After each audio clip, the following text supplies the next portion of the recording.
नमस्कार साथियों, एक बार फिर से स्वागत है आपके अपने यूट्यूब चैनल राज स्टडी पॉइंट में। यदि आप हमारे चैनल पर पहली बार वीडियो देख रहे हैं तो चैनल को सब्सक्राइब करना, बेल आइकन को ऑन करना, जिससे कि आने वाली हर एक नई वीडियो की नोटिफिकेशन आपको सबसे पहले मिले। तो आज हम भारत के संविधान से संबंधित कुछ इम्पोर्टेंट क्वेश्चनों को पढ़ने वाले हैं। तो आज का जो पहला क्वेश्चन है,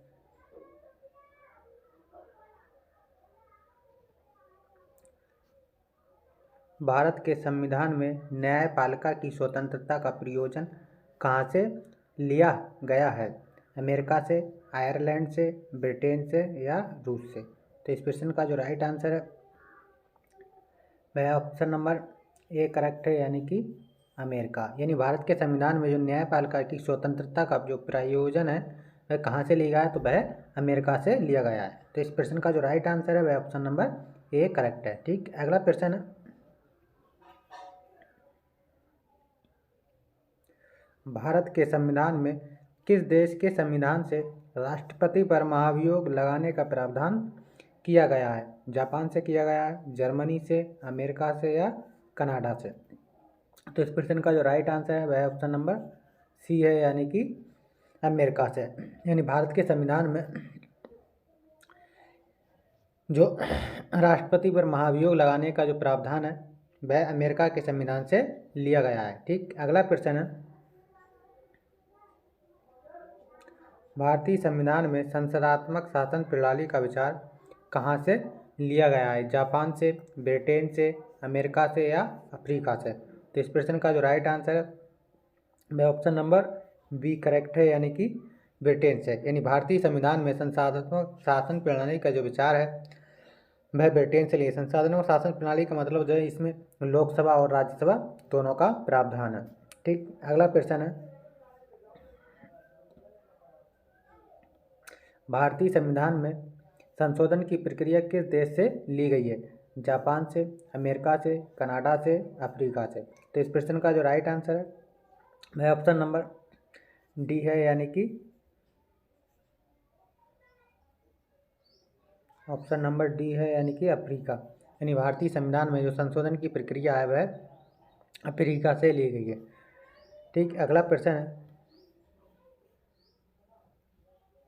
भारतीय संविधान में संसदीय विशेषाधिकार और द्वै सदन किस देश से लिए गए हैं? अमेरिका से, अफ्रीका से, ब्रिटेन से या आयरलैंड से?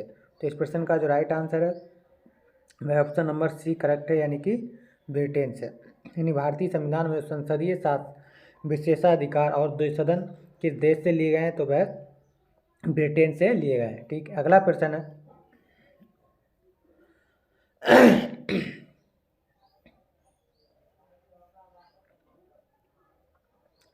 भारतीय संविधान की 8वीं अनुसूची में शामिल भाषाओं की संख्या है?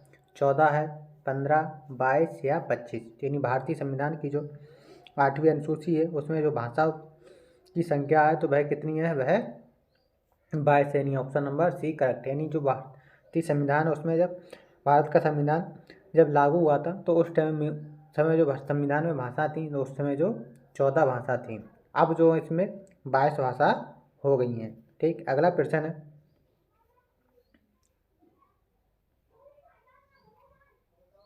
संविधान की 8वीं अनुसूची में 21वें संवैधानिक संशोधन द्वारा निम्न में से कौन सी भाषा जोड़ी गई है?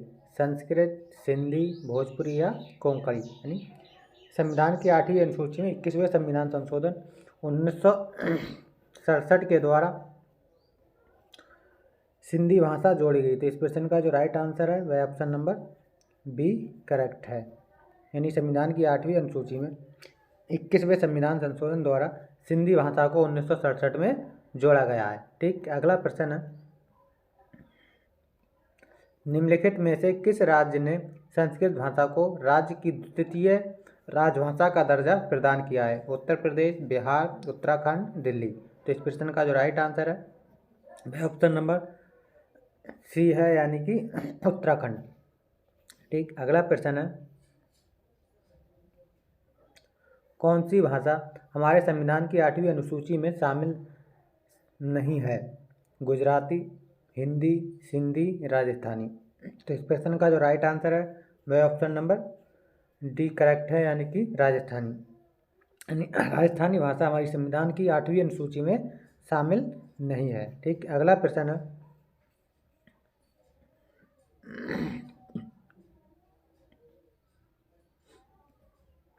कौन सी भाषा संविधान की 8वीं अनुसूची में वर्ष 2003 में जोड़ी गई?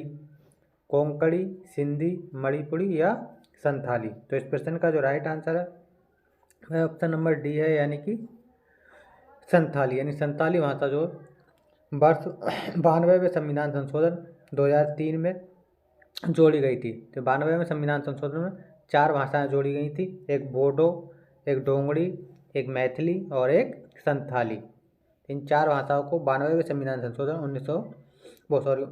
2003 में जोड़ा गया था। ठीक, अगला प्रश्न है, संविधान की 8वीं अनुसूची में 71वें संविधान संशोधन अधिनियम 1992 द्वारा कौन सी 3 भाषाएं जोड़ी गई थी? यानी सिंधी, मणिपुरी या कोंकणी, कोंकणी, कश्मीरी, नेपाली, नेपाली, कोंकणी, मणिपुरी, नेपाली, असमिया या हिंदी? तो इस प्रश्न का जो राइट आंसर है वह ऑप्शन नंबर सी करेक्ट है, यानी कि नेपाली, कोंकणी, मणिपुरी। यानी कि 3 भाषाओं को 71वें संविधान संशोधन 1992 में जोड़ा गया था, तो वह नेपाली, कोंकणी और मणिपुरी को जोड़ा गया था। तो इस प्रश्न का जो राइट आंसर है वह ऑप्शन नंबर सी करेक्ट है, यानी कि नेपाली, कोंकणी और मणिपुरी। ठीक, अगला प्रश्न है, भारतीय संविधान के अनुच्छेद 344 के तहत प्रथम राजकीय भाषा आयोग का गठन हुआ था 1950 में के एम मुंशी की अध्यक्षता में, 1955 में बीजी खेर की अध्यक्षता में, 1960 में एम सी छांगला की अध्यक्षता में, 1965 में हुमायूं कबीर की अध्यक्षता में। तो इस प्रश्न का जो राइट आंसर है वह ऑप्शन नंबर बी करेक्ट है, यानी कि 1955 में बीजे खेर की अध्यक्षता में राजकीय भाषा आयोग का गठन हुआ था। ठीक, अगला प्रश्न है, भारतीय संविधान के किस अनुच्छेद में ये राजभाषा अपनाने की प्रक्रिया है? 344 में, 345 में, 346 में या 343 में? तो इस प्रश्न का जो राइट आंसर है वह ऑप्शन नंबर बी करेक्ट है, यानी कि 345 में। यानी किसी अनुच्छेद 345 में राजकीय राजभाषा अपनाने का प्रावधान है। ठीक, अगला प्रश्न है, भारतीय संविधान में उल्लिखित नागरिकता के प्रावधान किस वर्ष लागू हुए थे? तो भारतीय संविधान में नागरिकता के प्रावधान किस वर्ष लागू हुए थे? 1950 में, 1949 में, 1951 में, 1952 में? तो इस प्रश्न का जो राइट आंसर है वह ऑप्शन नंबर बी है, यानी कि 1949 में। यानी भारतीय संविधान में उल्लिखित नागरिकता के प्रावधान वर्ष 1949 में लागू हुए थे। तो नागरिकता जो है वह भाग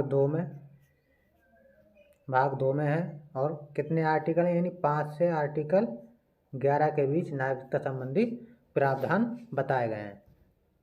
अगला प्रश्न है, भारत की नागरिकता प्राप्त करने के लिए शर्तें निर्धारित करने वाला सक्षम निकाय कौन है? चुनाव आयोग, राष्ट्रपति, संसद या संसद और विधानसभा?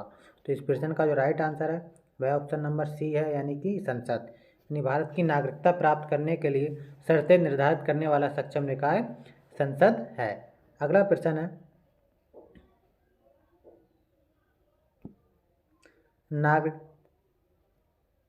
नागरिकता निम्नलिखित में से किन विधियों द्वारा प्राप्त की जा सकती है? जन्म के द्वारा, पंजीयन द्वारा, आनुवंशिकता द्वारा या इनमें सभी के द्वारा? तो इस प्रश्न का जो राइट आंसर है वह ऑप्शन नंबर डी करेक्ट है, यानी कि इनमें सभी। यानी आनुवंशिकता के द्वारा प्राप्त की जा सकती है, पंजीयन के द्वारा और जन्म के द्वारा, इन तीनों के द्वारा नागरिकता प्राप्त की जा सकती है। अगला प्रश्न है,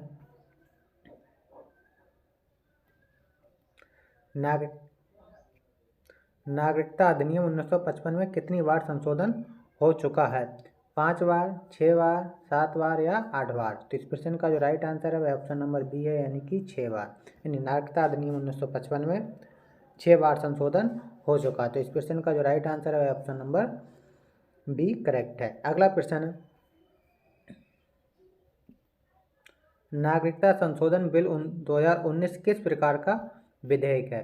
संवैधानिक, असंवैधानिक, परिवर्तनीय या अपरिवर्तनीय? तो इस प्रश्न का जो राइट आंसर है वह ऑप्शन नंबर ए करेक्ट है, यानी कि संवैधानिक। यानी नागरिकता संशोधन बिल 2019 किस प्रकार का विधेयक है? तो वह संवैधानिक है। तो इस प्रश्न का जो राइट आंसर है वह ऑप्शन नंबर ए करेक्ट है। अगला प्रश्न है,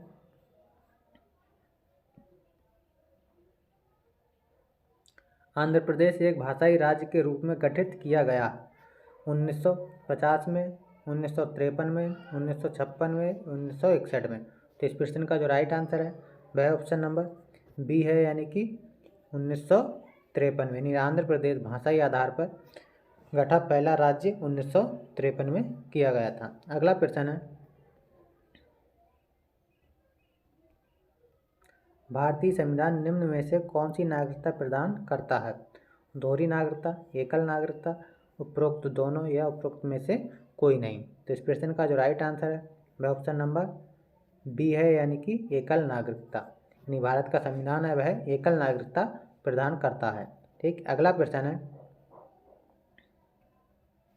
भारतीय संविधान में शामिल इकरी नागरिकता किस देश के संविधान से प्रेरित है? ब्रिटेन से, जापान से, अमेरिका से या अफ्रीका से? तो इस प्रश्न का जो राइट आंसर है वह ऑप्शन नंबर ए है, यानी कि ब्रिटेन से। यानी भारतीय संविधान में जो शामिल इकरी नागरिकता का प्रावधान वह ब्रिटेन के संविधान से लिया गया है।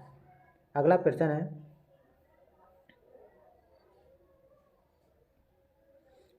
1946 के कैबिनेट मिशन का नेतृत्व किसके द्वारा किया गया? Lord Linlithgow, lord Mountbatten, sir Pethick Lawrence, sir Mountford? तो इस प्रश्न का जो राइट आंसर है वह ऑप्शन नंबर बी है, यानी कि लॉर्ड माउंटबेटन। तो इस प्रश्न का जो राइट आंसर है ऑप्शन नंबर बी करेक्ट है। यानी सन 1946 के कैबिनेट मिशन का नेतृत्व किसके द्वारा किया गया? तो लॉर्ड माउंटबेटन के द्वारा किया गया था। अगला प्रश्न है, निम्नलिखित में से कौन कैबिनेट मिशन योजना 1946 के मंत्री नहीं थे? Sir Stafford Cripps, lord Wavell, sir Pethick Lawrence, Alexander? तो इस प्रश्न का जो राइट आंसर है वह ऑप्शन नंबर डी है, यानी कि अलेक्जेंडर। यानी sir Stafford Cripps, lord Wavell, sir Pethick Lawrence, इन तीनों तो सदस्य थे और अलेक्जेंडर नहीं थे। तो इस प्रश्न का जो राइट आंसर है वह ऑप्शन नंबर डी करेक्ट है। अगला प्रश्न है, भारत की संविधान सभा किसके कहने पर बनाई गई थी? बेवेल प्लान, क्रिप्स मिशन, अगस्त मिशन, कैबिनेट मिशन? तो इस प्रश्न का जो राइट आंसर है वह ऑप्शन नंबर डी है, यानी कि क्रिप्स मिशन। भारत की संविधान सभा कैबिनेट मिशन के कहने पर बनाई गई थी। अगला प्रश्न है,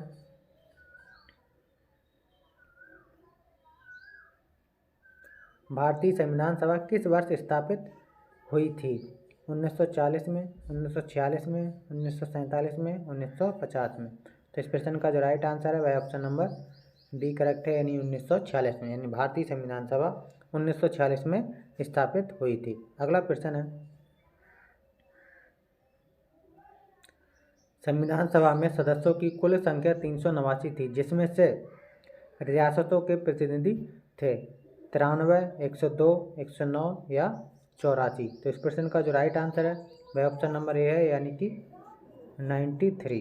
यानी संविधान सभा में सदस्यों की कुल संख्या 389 थी, जिसमें से 93 रियासतों के प्रतिनिधि थे। तो आई होप यू आपकी वीडियो पसंद आई तो लाइक करना, शेयर करना और चैनल को सब्सक्राइब करना। मिलते हैं ऐसी एक नेक्स्ट वीडियो, तब तक के लिए जय हिंद।